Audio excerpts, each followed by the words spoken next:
Assalamualaikum warahmatullahi wabarakatuh. Iki ngaji santai-santai nama muhasabah.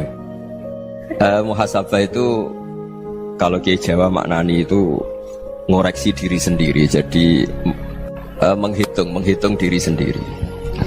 Ini pas bidang yang saya tekuni tadi karena Habib Ahmad yang minta kemarin sama ibu saya dari Indonesian Power itu. Ibu Lia, saya turutin sekaligus saya sambil belajar terus tentang muhasabah. Dalam konteks Indonesia, muhasabah itu sudah jadi perilaku ya. Karena dulu orang tua saya, guru-guru saya kalau ngandani itu, bayangkan kalau kamu jadi dia. Jadi misalnya kita mentang-mentang atasan, otoriter sama bawahan. Bayangkan kalau kamu jadi yang bawahan itu kayak apa? Laukun tamakanah, kalau orang Arab bilang, bayangkan kalau kamu di posisi dia. Makanya guyonannya orang-orang Indonesia itu kan orang ngaramkan judi gitu, bareng dikasih tahu. Tapi yang menang anak jenengan, alhamdulillah. Ternyata ngaramkan itu karena ada anaknya. Kalau anaknya yang menang ya seneng. Meskipun itu guyonan, tapi saya punya padanan itu dalam kitab hikam. Nabi Ibrahim itu Khalilur Rahman, tentu bencinya minta ampun sama yang namanya maksiat. Suatu saat beliau diterbangkan di alam malakut. Itu kalau di hikam saya halaman 15 juga.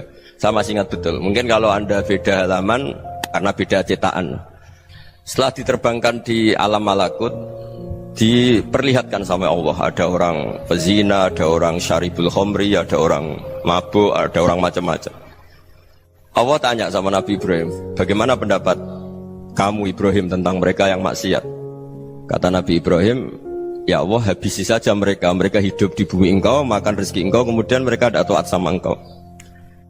Singkat cerita di fase itu, saya ulang lagi di fase itu, Allah nurutin sampai sekian peristiwa, mungkin 3 atau 4. Sudah, setelah sekian tahun Nabi Ibrahim lupa peristiwa itu, kemudian beliau diminta menyembelih anaknya. Ini versi kitab hikam. Memang versinya banyak tentang kenapa Nabi Ibrahim disuruh menyembelih anaknya. Ketika mau menyembelih anaknya, Nabi Ibrahim ragu. Huwa samratu fuadi, anak saya ini buah hati saya, kenapa engkau suruh menyembelih? Terus kata Allah, apa kamu tidak ingat ketika kamu saya angkat di alam malakut, kemudian kamu usul bunuh-bunuh, saya tidak mempertimbangkan usul Anda, tapi kenapa sekarang saya merintahkan kamu mikir gitu? Terus, ya karena ini anak saya ya Allah. Terus kata Allah, rumang samu wong sumpukon mata ini gak gawean kau sing gawe kowe enak wae usul mata ini. Sebenarnya saya yang bikin, kemudian Anda enak aja usul membunuh. Semenjak itu Nabi Ibrahim itu di eranya itu asfaqun nas, orang paling sayang sama manusia. Karena kadang kita keras itu ya kebetulan tuh udah anak kita, ada keluarga kita. Cara orang Jawa itu kan gitu ya, kalau ada perempuan terus macak yang macam-macam pakai sepeda motor cowok, terus wah itu luput suwo, semoga-moga gini. Tapi setelah dikasih tahu, niku ponakane jenengan, semoga-moga selamat. Jadi jangan-jangan kemarin ahli ma'asi itu kebetulan tuh tidak keluarga kita. Kalau keluarga kita yang pernah salah pada kita, semangat kita mintakan maaf. Jangan-jangan kita didikte hukum sosial gitu. Jadi orang yang salah, kebetulan tuh orang yang menservis kita. Atau keluarga kita, atau orang dekat kita. Jangan-jangan semangat kita mintakan ampun. Tapi kalau sama orang lain, kebetulan musuh kita semangatnya minta itu kena adab. Nah ini yang nggak boleh dalam Islam. Islam mengajarkan niru Rasulullah SAW, Nabi itu rahmatal lil alamin. Bahkan kemarin saya ngaji virtual sama beberapa habaib. Ada Habib Ali Al-Jufri dari Mesir, ya. Ada Habib Alwi dari Kuitang, ada Habib Nabil Al-Musawa. Dari sekian habaib itu saya masih ingat diantaranya yang didawuhkan rahmatan lil alamin itu ketika Nabi adzahu qaumuh, disakiti oleh kaumnya, dan itu mereka masih kafir semua. Itu mereka dapat doanya Nabi, Allah mahdi qaumi fa innahum la ya'lamun. Kayak apa baiknya Nabi, orang yang menyakiti, yang melukai, tapi Nabi masih berdoa, Allah mahdi qaumi fa innahum la ya'lamun. Sayyidina Umar dapat doanya Nabi itu ya khina kana kafiran, ketika masih kafir didoakan, Allahumma aizzal Islam bi Umar. Itu ketika masih kafir. Itu pelajaran bagi kita bahwa yang sedang tidak cocok pun itu berdapat doa kita. Ya doa supaya kondisi kita baik, hari tambah baik. Karena agama ini Saya berkali-kali bilang limangka nayarjuwa wal yaumal akhir. Agama ini diperuntukkan bagi yang selalu punya harapan pada Allah Subhanahu wa taala. Saya cerita muhasabah ini tentang hubungan kita dengan Allah. Di Indonesia itu banyak orang fasik, banyak orang nakal. Ya di mana-mana orang nakal itu ya mayoritas, wa aksaruhum fasikun. Tapi berkahnya harapan. Mungkin saya kira nakal sok benda, mungkin saya kira sholat sok ben sholat, mungkin sekarang belum sakhok, belum dermawan, suatu saat dermawan. Barokahnya itu kefasikan ini dianggap sementara, sedang fasik, sedang tidak benar. Karena kiai-kiai kita, para guru-guru kita, para habaib utamanya itu mesti bilang semoga husnul khotimah. Nah barokahnya doa itu semoga husnul khotimah itu menjadikan satu pola sosial. Yang sedang fasik ini masih diharapkan jadi lebih baik, jadi lebih. Sehingga kita tidak ngambil sikap ekstrim, yang ingin menghabisi atau ingin mengadili, tidak. Karena selalu kita punya harapan. Dan agama ini limangka nerjuwa wal yaumal akhir. Bayangkan itu kalau yang nakal itu anak kamu. Pasti kamu gak ingin kan langsung dapat azab, dapat apa. Padahal kita semua jadi tokoh ini abul kulli, bapak dari semuanya.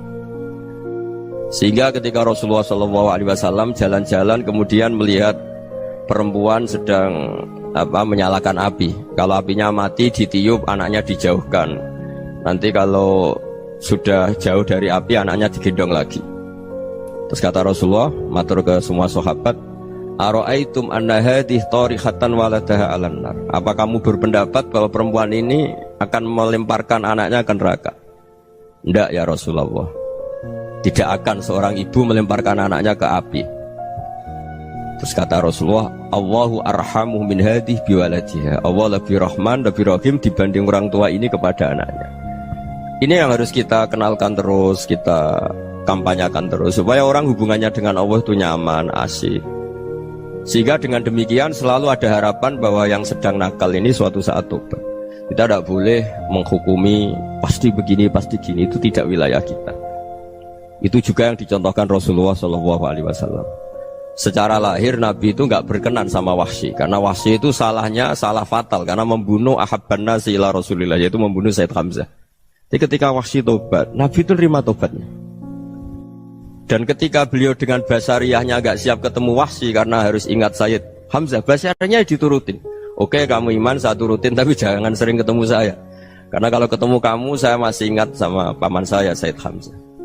Kita bisa ngelola seperti itu. Kita tidak cocok sama orang, bagaimanapun mereka umat Rasulullah SAW, kita tetap mencintai mereka. Misalnya kalau beda agama, mereka sama-sama orang Indonesia, kita mencintai mereka atas nama warga Indonesia. Tapi kalau misalnya potongannya ora cocok, beda kultur, bawaannya itu mangkelno cara Jawa, ya bisa diilmoni, jangan ketemu. Wong sudah tidak cocok, ingin ketemu nyari solusi. Roh ini tok seneng itu kan ya repot itu. Ya sudah kalau nggak pati cocok ya jangan sering ketemu. Dan itu kita bisa memanage seperti itu tuh bisa. Saya berkali-kali cerita tentang Imam Syafi'i. Kalau dikasih tahu ya Imam Abu Abdillah, panggilannya Imam Syafi'i, tetangga anda ini ternyata banyak yang nggak senang anda. Jawabnya beliau senang. Ya bagus kalau nggak senang saya, ndak utang saya katanya. Jadi gara-gara saman seneng aku ngatur aku ini kan. Dan mungkin saman rasa seneng kan ya enak. Jadi hidup itu dianggap happy. Kalau seneng ya teman silaturahim, kalau nggak seneng ya nggak bakal utang gitu. Baru kayak rasa seneng itu nggak ganggu. Gitu. Jadi dulu itu orang bisa ngelola seneng tidak seneng itu bisa. Karena ada kearifan hubungan dengan Allah Subhanahu wa taala. Hidupnya selesai karena masyghul bi dzikrillah, mereka sibuk dengan Allah.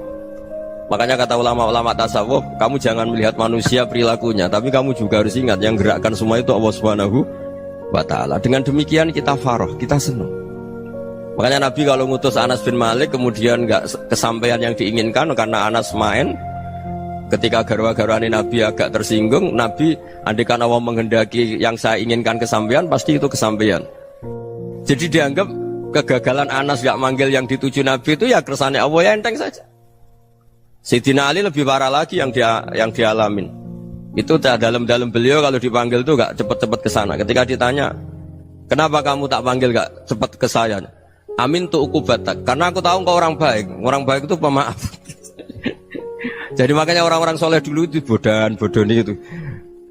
Makanya sekarang kalau ada orang bodoni itu mesti beda orang soleh. Kalau orang-orang soleh itu kakean husnudzon akhirnya sering dibodonin. Abdullah bin Umar itu masyhur itu. Kalau ada budaknya sering sholat, sergap sholat itu dimerdekakan. Akhirnya nggak sholat pun pura-pura sholat. Akhirnya juga dimerdekakan. Ketika ditanya, kenapa engkau merdekakan? Padahal mereka sholatnya menipu engkau, kata pembisik-pembisik itu. Man khoda'ana lillah in khoda'na lah. Dia nipu atas nama Allah, berarti saat tertipu juga atas nama Allah. Gak masalah dong, semuanya demi Allah Subhanahu wa ta'ala. Jadi ketika kita ketemu mensifati Allah Ta'ala itu ghafir, Allah pemaaf. Jangan kamu gak fair untuk diri kamu nyifati Allah ghafir, pada orang lain Allah kamu sifati syadidul iqab. Jadi Allah kamu atur, kayak MC tadi ngatur saya. Jadi Allah itu apa? Kalau pada saya ghafir, kalau pada musuh saya syadidul iqab. Itu tidak fair. Kalau Anda punya harapan kepada Allah karena Allah Rahman Rahim, Allah ghafir, sebenarnya Allah pada musuh kita ya bisa saja Allah ghafir, bisa saja Allah Rahman Rahim. Sehingga kita melihat orang lain yang kita tidak cocok itu ya enteng saja. Itu min ummati Rasulillah sing tanaluhu syafa'atu, tanaluhu sa'atu rahmati, tanaluhu fair. Jangan dengan kita kayak mesti dapat rahmat. Jangan orang lain kayak Allah pasti syadidul iqab. Itu tidak boleh. Sehingga ketika ada orang Badui, singkat cerita orang Badui ini kencing di masjid, semua sahabat membentak dia. Yang nggak bentak hanya Nabi tok. Saking mangkelnya orang ini karena semua sahabat bentak kecuali Nabi. Setelah dibenarin Nabi, terus Nabi nyuruh sobu ali dhanuban min ma'in.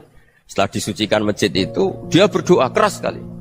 Allahumma arhamni wa Muhammadan wa la tarham ma'ana ahadan. Ya Allah, yang berhak dapat rahmatmu hanya saya dan Nabi Muhammad, yang lainnya jangan gitu. Karena yang lainnya itu jengkelin, gitu aja saya salah dimarah-marahin gitu. Jadi kalau kamu doa terbatas ya kayak orang Bedui ini, kayak orang Arabi. Apa kata Nabi? Laqad tahajjarta wasi'an. Allah yang rahmatnya luas menjadi kamu sempitkan karena kamu mau atur Allah hanya Rahman pada Indonesian Power, pada NU, pada kita yang orang lain nggak perlu dapat. Itu kan kasihan Islam karena Islam terus nggak dimiliki semua orang. Allah nggak dimiliki semua orang, Rasulullah nggak dimiliki semua orang karena dipek NU, dipek ormas tertentu, dipek nggak boleh seperti itu. Nggak boleh takhasyar tawasian kata Nabi, nggak boleh mempersempit zat yang rahmatnya itu luas. Ini semoga etika ini kita pakai di Indonesia. Yang sedang fase kita harapkan lebih baik. Yang sedang nggak dapat hidayah kita doakan dapat apa? Hidayah. Masyhur kan, makanya tadi saya mohon sama Habib Ali supaya Habib Ahmad supaya tetap mahalul qiyam, tabaruk sama Habib Ali. Di antara doa-doa di Simtud Duror masyhur itu antuqa bilal mudhniba minnah bil ghufran wal musi'a bil ihsan. Jadi harapannya para habaib, para orang-orang baik dulu ya, semoga yang dosa itu dimaafkan, yang sedang salah dibuka, bikin lebih baik. Nabi itu tugasnya juga gitu. Wastaghfir li dzambika walil mu'minina wal mu'minat. Nabi itu tugasnya juga memintakan ampun yang sedang salah. Nah ini cobalah jadi etika kita, muhasabah kita. Jadi muhasabah itu cara berpikir kita set, kita pikir ulang. Ternyata semangatnya seorang Nabi itu wastaghfir li dzambika walil mu'minun. Semangatnya itu memintakan ampun. Orang ahli tafsir tahu semua kalau Nabi itu tidak mungkin dosa. Jadi itu khitabun Nabi wa urida bihi ummatu, itu khitab Nabi tapi yang dimaksud itu umatnya, karena Nabi tidak akan mengalami dzambun, tidak akan mengalami dosa. Sekarang enggak, kadang-kadang kita ini kalau orang lain salah itu semangat. Kalau di perusahaan ada teman salah, apalagi pimpinan salah itu seneng, barokahnya salah bisa ganti kan gitu. Ya, jadi kalau mungkin di dunia tokoh juga gitu, barokahnya ada tokoh salah, kita yang jadi populer sendiri, tidak boleh seperti itu. Kita harus salimus sodri di jami'il muslimin. Jadi ini harus dilatih. Saya tadi matur sama Habib Ahmad, latihan kita jadi hidup. Nabi itu kalau resep jadi wali itu kata Nabi gampang. Kata Nabi, kalau kamu ingin disenangin Allah, ya sudah. Kalau kamu asbahta wa amseta gini-gini, perasaan kamu kata Nabi, jangan punya perasaan ghil sama orang muslimin. Itu sudah wadzalika min sunnati. Makanya Nabi ngendikan la yablughni ahadun an ahadin syai'an. Ada yang baca la yuballighni ahadun an ahadin syai'an. Seseorang jangan melaporkan ke saya tentang salahnya yang lain. Fa inni akhruju ilaikum wa ana salimus sadri. Karena saya ingin ketemu sampean semua dalam keadaan salimus sadri, tidak punya perasaan apa-apa. Karena kalau nurutin pembisik, nurutin informasi itu ya repot, karena orang pasti sepihak. Ada kiai yang top datang ke kampung-kampung ning desa-desa, kata yang seneng itu punya akhlak. Wah itu bagus orang besar datang ke kampung-kampung. Kata yang nggak seneng, Oh itu jobnya kayak kecil kok diambil, itu kan ya kasihan itu kan sudut pandang. Makanya saya sering bilang akal kita ini cukup untuk mentasdik Rasulullah SAW. Meskipun perasaan kita kadang orang Jawa itu beda. Saya berkali-kali bilang sama peneliti dari Jogja, kenapa sih Gus para nabi itu kok poligami istrinya banyak? Nabi Dawud katanya itu berapa? Nabi Sulaiman malah jumlahnya agak terbatas ini. Nabi Muhammad itu paling sedikit. Saya tanya gini, perempuan itu orang lemah, jadi kalau nolong orang satu gimana baik, kalau nolong orang dua ya lebih baik, ya sudah kira-kira seperti itu. Paling tidak akal kita masih tahu kalau orang baik itu kan mesti baik, nolong orang satu baik, nolong orang dua ya lebih baik, nolong orang tiga lebih baik. Tapi kalau kamu orang nggak baik, satu saja kamu terlantarin, kamu miskinkan, kamu ya tinggal diukur kan. Kalau orang baik nambah baik, tapi kalau orang buruk tambah buruk. Nah itu akal kita bisa menganalisis kenapa sih nikah itu ada yang poligami, ada yang enggak. Sudah ukur saja diri kamu. Misalnya kayak saya elek keriting, rabi terus, memperbanyak wong elek, orang perilaku netok, raine dadi elek kabeh. Tapi nak kowe ku ganteng, alim, ganteng, sugih, anake ganteng-ganteng, berhubung kowe saleh ahli swarga kabeh, mertua yo bangga karena karir kamu meyakinkan. Ini mertua kamu aja gak bangga mau nambah. Ipar gak bangga, mertua gak bangga, desa kamu yang kamu wayai juga gak beda dengan Nabi ketika nikah Juwairiyah itu gak ada pernikahan sebarokah Nabi dengan Juwairiyah itu Azharu Rasulillah. Di situ habis perang banyak tawanan, gara-gara jadi besanya Nabi langsung dibebaskan semua karena Azharu Rasulillah. Sekarang besanya Kanjeng Nabi. Dulu Abu Sufyan mangkalnya bukan main sama Nabi, gara-gara putrinya dinikah terus langsung jadi. Kalau kamu kan enggak, nikah satu, nikah lagi, satu kampung musuhi kamu karena istri pertama ya cemburu, yang kedua agak bangga. Wah itu selesai itu di dunia wal akhirah. Maksud saya nganalisis Islam itu harus pakai akal. Dan akal yang dipakai, ini saya bawa ke kitab Ihya, adalah pikiran-pikiran para ulama. Makanya ketika Imam Ghazali ketika ditanya fakaifa bi muslimin fasikin asawaha fi jami'i amri, kalau kalian ketemu orang fasik, orang Islam tapi fasik, perilakunya nggak ada yang benar. Kata Imam Ghazali jawabnya lucu, aneh. Mamin muslimin illa wa islamuhu ta'ah. Tidak ada orang Islam kecuali dia mau Islam, membenarkan Allah dan Rasul itu sudah taatnya dia. Kok kamu tidak bisa melihat taatnya dia? Dia pikirannya kan ini pemabuk, ini tukang apa. Tapi kata Imam Ghazali, sebenarnya kamu masih bisa berpikir positif. Mamin muslimin illa wa islamuhu ta'ah. Tidak ada seseorang Islam ketika dia milih Islam itu pasti ada taatnya, yaitu tasdik pada Allah dan tasdik kepada Rasulullah SAW.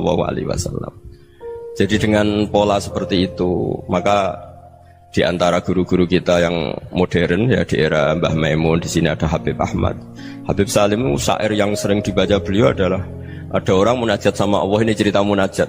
Itu orang itu ngendikan gini, ana muznibun, ana mukhtiun, ana asi, huwa rahimun, huwa ghafirun, huwa afi.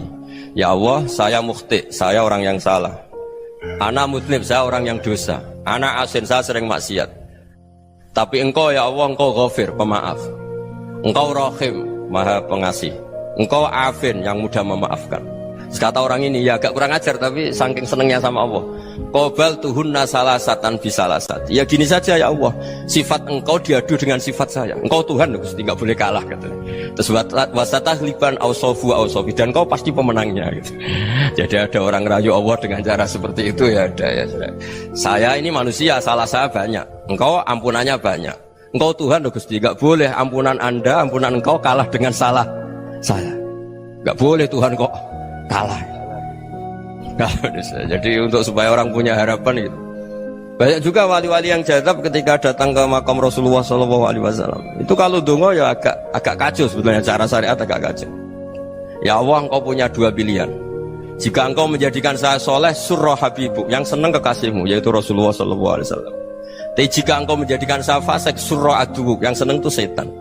Monggo jenengan mau menyenangkan kekasih jenengan, mau menyenangkan musuh jenengan, monggo jenengan bebas kok memilih. Mestinya Allah ya senang menyenangkan kekasihnya. Jadi ya, intinya Allah dipaksa untuk menjadikan dia orang soleh gitu. Jadi kayak kemarin itu Pak Gus siapa yang kesini itu. kuliah ke sini itu sama Habib Ahmad. Saya pertama nggak mau, lama-lama Habib Ahmad. Ini gimana Gus? Orang taunya saya dekat jenengan, kalau nggak kasil saya waduh, Beb. Ini kayak doanya wali yang tadi. Nggak punya pilihan, Beb. Nggak ada pilihan ini. Jadi saya mohon muhasabah itu dimulai cara berpikir. Makanya di sini sebetulnya tag ini supaya dapat barokahnya Ihya. Ini kitab yang disenangi para habaib, para ulama. Sebetulnya tag di muhasabah itu redaksinya gini ya, yang lengkap. Hasibu anfusakum qabla an tuhasabu wazinuha qabla an tuzanu wa tahayya'u lil ardil akbar. Jadi ada kata wazinu, jadi ukur. Perilaku Anda ini diukur, ditakar. Misalnya kita sebagai suami kan ya punya hal-hal yang kita tidak ideal. Corong Jawa mesti pesek, cara rezeki ya pas-pasan ya. Dan kita juga kalau makanya agak boleh tanya istri begini, apa saat cinta pertama Anda? Pasti Anda kecewa. Orang jadi istri hanya korban terakhir itu. Sudah. Karena orang kalau ngelamar kemana-mana gak jadi, yang jadi istri itu pasti korban terakhir itu. Jarang istri pilihan pertama, jarang. Ayo semua yang nikah. Rata-rata itu pilihan Anda pertama Pak, dari sekian ditolak di mana-mana terus. Ya perempuan terakhir. Kamu juga korban terakhir gitu. Itu wali-wali dulu kalau ngandani kita itu sederhana. Antal ini masyhur diceritakan Habib Zain bin Semit dalam kitab Al-Manhajus Sawi. Antalam tajid min nafsika kullama turid.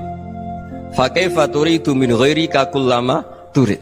Kamu yang ingin ideal saja kamu tidak menemukan pada diri kamu untuk menjadi ideal. Kamu kan ingin ganteng, ingin punya uang banyak, ingin perilaku Anda sempurna. Anda saja yang punya keinginan tidak bisa mewujudkan keinginan Anda sendiri.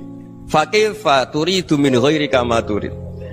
Jadi antalam tajid min nafsika kullama turid. Fakaifa turidu min ghairika kullama turid. Kamu yang punya keinginan saja. Misalnya saya ingin punya uang banyak, perilaku saya selalu benar, gak pernah salah. Loh, saya yang ingin saja dengan diri saya gak bisa untuk benar terus. Kok kamu berharap orang lain selalu benar? Jadi antalam tajid ya sama. Kalau kamu menuntut istri kamu itu ramah, neriman, apa kamu neriman sama wajah istri Anda gitu? Engkau ya pola neng dindi jajaki sana jajaki sini, kamu sendiri tidak tahu apa. Jadi itu nasihat yang luar biasa. Antalam tajid min nafsika kullama turid, fa kaifa turidu min ghairika kullama turid. Kamu mau menghormati semua orang? Tidak mau kan? Kemudian Anda berharap semua orang menghormati kamu. Kamu tidak ingin kan orang lain semua menghujat kamu. Sementara kamu enak aja menghujat orang lain. Makanya Rasulullah SAW luar biasa ketika bikin kaidah sosial. Apa la yu'minu ahadukum hatta yuhibba li akhihi ma yuhibbu li nafsihi. Jadi kalau ukuran iman itu sederhana. Kalau sesuatu itu baik, nyaman bagi Anda ya bayangkan itu pada teman Anda. Misalnya Anda bangun tidur sudah acak-acakan, gak punya uang, utang jatuh tempo, kan gak ingin ketemu orang. Ya kamu jangan bertamu ke jenis ini karena dengan kamu yang alami juga gak siap ketemu orang. Makanya ada Habib Alim itu dilapuri sama seseorang. Beb, dulu teman saya itu ketika saya kaya itu sering main ke saya. Setelah saya miskin, mereka tidak main ke saya. Kata Habib itu bagus, sunnah Allah begitu itu bagus.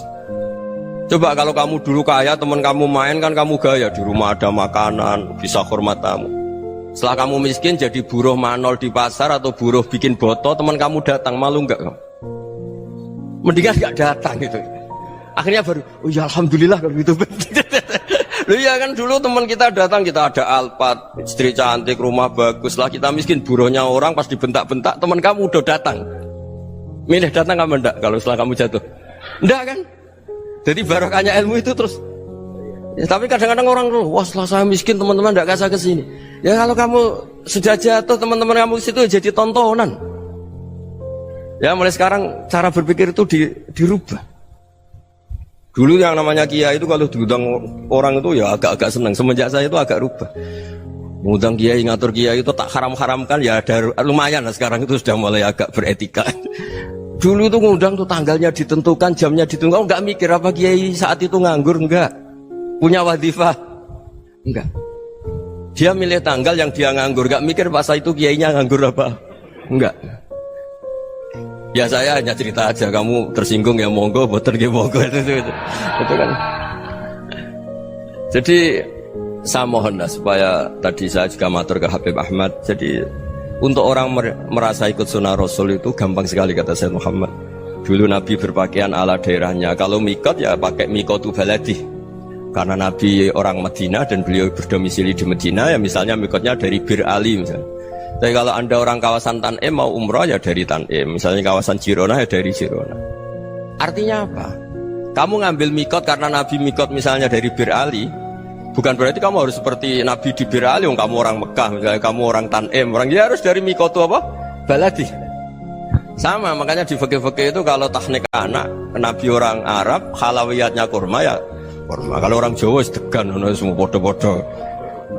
Ya, bodoh-bodoh manis. Jadi ini tabaruk sama Sayyid Muhammad, ini ada murid beliau, Habib Ahmad, saya baca. Supaya orang itu merasa ikut Nabi itu gampang sekali. Ini saya baca ya di halaman tadi disaksikan Habib Ahmad 433 di kitab apa begini? Manhajus Salaf fi Fahmin Nusus. Itu kata Sayyid Muhammad, wa kanat sunnatu Rasulillah annahu yat'amu ma yajiduhu fi ardi wa yalbasu ma yajidu wa yarkabu ma yajidu mimma abahu Allah taala. Faman istamala ma yajiduhu fi ardi fa huwa al-muttabi' lis-sunnah.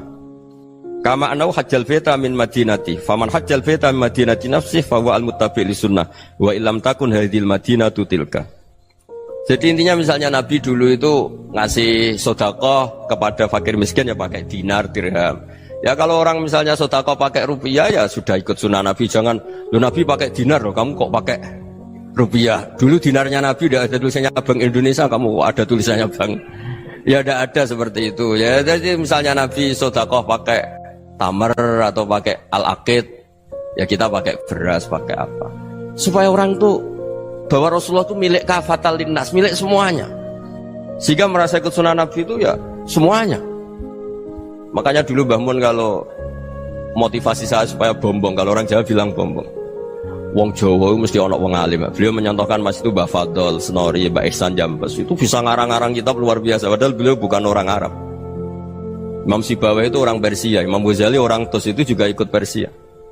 Kata Mbah Mun, wong sing ora Arab lah mesti untuk jatah alim kata beliau. Karena Nabi itu diutus kafatal linnas. Nanti kalau orang yang alim itu Arab tok, berarti tidak ada perwakilan dari Afrika, dari Asia Tenggara, dari mana-mana. Makanya karena Nabi statusnya itu kafatal linnas. Jadi kita harus bangga sebagai Muslim, sebagai orang Indonesia karena misalnya Wali Kutub dulu terkenalnya hanya ada di Yaman, di mana. Ternyata pernah ada juga di Indonesia dan seperti Habib Abu Bakar Segaf Gresik. Jadi ya akhirnya kan tetap orang Indonesia meskipun beliau zuriyah Rasul kan ya sudah orang apa? Orang Indonesia. Zuriyahnya Habib Ali Sentuduror sekarang di Solo. Jadi Indonesia juga dapat alawin banyak dari Sadatin al-Alawin juga banyak. Jadi saya mohon barokahnya ngaji seperti ini. Melihat orang lain tuh gampang, bayangkan tuh kalau anak kamu. Makanya Nabi nanti kalau nggak percaya lihat di Hikam nomor 15 di kitab saya itu. Di situ dijelaskan oleh Hikam, jangan-jangan semangat Anda pada orang yang maksiat, pada orang yang keliru supaya dihukum itu karena kebetulan itu udah anak Anda, itu udah keluarga Anda. Coba kalau itu keluarga Anda. Makanya kalau saya guyonan di Jogja itu ada pembantu mecahkan piring terus dimarahi majikannya, saya mesti guyon gitu. Pasti itu pembantunya tidak cantik. Kok bisa Gus? Andai kan cantik dan kamu senang mecahno piring satu, piring 1000 ra iso ngamuk. Ternyata ngamuknya tuh karena mecahkan piring apa karena plus tidak cantik? Coba jawab para lelaki nih. Kamu marah sama orang maksiat tuh karena maksiat karena plus itu udah anak Anda. Bayangkan kalau itu anak Anda. Itu hebatnya Rasulullah SAW. Karena kita yang salah pun kadung umatnya, Nabi tetap ngasih fasilitas syafaati li ahlil kabair min ummati. Kayak apa baiknya Nabi? Udah ikut maksiat tapi ikut fasilitasi ngasih syafaat. Loh kalau li ahlil ibadah kan wajar. Nabi ketika ini syafaati li ahlil kabair min ummati. Ya karena tadi logika yang dibangun Rasulullah itu logika yang luar biasa. Kita semangat orang lain kena hukuman itu karena kita tidak punya ra'fah, tidak punya rahmah. Coba kalau Rasulullah yang bil mukminina raufur rahim. Semangatnya itu mendoakan supaya tobat, mendoakan diampuni. Dan itu juga yang diperintahkan oleh Allah Subhanahu wa taala, wastaghfir li dzambika walil mu'minina wal mu'minat. Ya semoga barokahnya ngaji ini, barokahnya Habib Ahmad, barokahnya Maulid Simtud Duror, barokahnya semua kitab madaih, tiba berjanji semuanya, barokahnya Ikhya, barokahnya Said Muhammad, barokahnya guru kita semua, Mbah Maimun, bapak saya. Kita ini ngikuti manhaj, ya, ngikuti apa? Manhaj. Saya sering didhawuhi Mbah Mun, kenapa ihdinas siratal mustaqim bukan siratoka, bukan jalan engkau ya Allah, karena Allah itu nggak bisa kamu tiru. Allah itu tidak tidur, tidak makan, tidak kesel, tidak capek. Yang bisa ditiru itu siratal ladzina an'amta alaihim. Yang bisa ditiru manusia ya niru manusia, karena Allah itu tidak bisa ditiru. Makanya ihdinas siratal mustaqim siratal ladzina. Dan niru siapa? Niru guru-guru kita. Termasuk niru cara pandang. Jadi misalnya ada orang awam di rumah itu hanya delok reng, delok tikus liwat, itu kan kayak nganggur. Kok ora tahajud malah mendelok reng. Melihatnya jangan gitu. Huwa tarokal ma'asiyah. Dia di rumahnya ndak dugem, ndak kemana-mana. Dia berarti malam itu tarkul ma'asi. Tidak nyopet, tidak garong, tidak ke tempat maksiat. Susahnya apa sih husnudzon? Jadi jangan lihat huwa tarkut tahajud, huwa tarokat tahajud, wa taroka qiyamal lail. Oke ya, namanya orang begitu ya tidak tahajud, tidak qiyamul lail. Tapi susahnya apa sih kamu bilang huwa tarokal ma'asiyah? Dia juga meninggalkan maksiat, dan tarkul maksiat itu tuh ibadah. Supaya orang tuh gampang lah husnudzon sama orang muslim. Ini orang mukmin, orang yang luar biasa.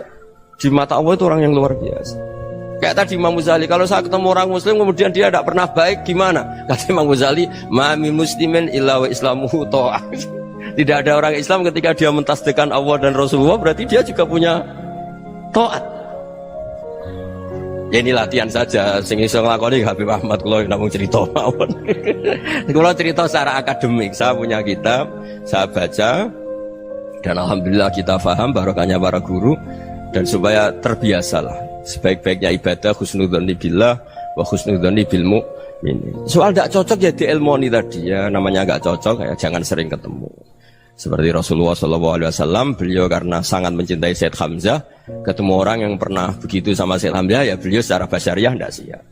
Tapi beliau secara cara bahasa sekarang, secara profesional, kalau beliau seorang nabi dan harus menerima tobatnya siapapun ya diterima. Saya meskipun dengan A, B gak cocok karena dia begini-begini sama saya, tapi saya ingat dia sholat, dia baca sholawat, dia mencintai Rasulullah, ya kita hormat. Ya soal gak cocok ya di manage tadi ya, zurhiban tasdid huban. Kalau gak pati cocok ya jangan sering ketemu, bawaannya enak nanti. Jadi ya semuanya itu diilmoni lah. Makanya ngendikane Ma'ruf Al-Qurhi ada yang baca Al-Kharqi, mangqala fil yaumi salasa marrat wa marham umat Muhammad kutiba minal abdal. Karena semangat mencintai siapapun satu hari sering baca marham umat Muhammad wa ma asli umat Muhammad wa ma tajawaz an umati Muhammad, itu mesti kutiba minal abdal. Dia pasti termasuk wali abdal. Maksudnya semangat mencintai ya dilatih lah. Misalnya Indonesia Power atau PLN, andai kan tidak ada PLN tuh kayak apa? Orang nggak bisa ngaji, nggak bisa aktivitas. Ya barokahnya ada PLN, barokahnya jasanya. Kita sadar, tidak semua kebaikan kita ini memenuhi keinginan orang banyak. Gitu. Orang banyak ingin listrik, ingin saluran apa, dan itu kadang yang mewujudkan orang lain atau kelompok lain. Ya karena itu manfaat ke orang lain ya kita doakan. Karena khairunas anfa'uhum linnas. Sehingga kita terbiasalah ngakui orang lain. Seperti semangatnya Rasulullah SAW, semuanya itu didoakan, semuanya diinginkan kebaikannya. Bahkan Nabi gak putus asa sampai di akhirat. Ketika Nabi lain sudah putus asa karena sudah akhirat, sampai dimintai syafaat semuanya bilang nafsi, nafsi. Karena merasa semuanya gak punya nyali di depan Allah, karena ini sudah akhirat, sudah finish. Tapi apa Rasulullah? Analah, ya sudah saya sanggup mensyafaati kalian. Terus kata Nabi, fa'atiyal arsya, saya mendatangi aras, fa'akhirru lahu sajidan, saya sujud, wa ahmaduhu bima hamida allamaniha rabbi. Kemudian saya tetap muji Allah dengan pujian yang terus menerus.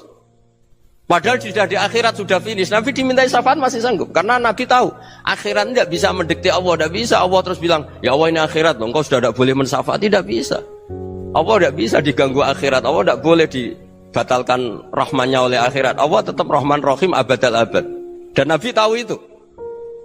Makanya kata para ulama, fa Muhammadun ahmadu min ghairihi. Jadi Nabi Muhammad namanya dua yang terkenal.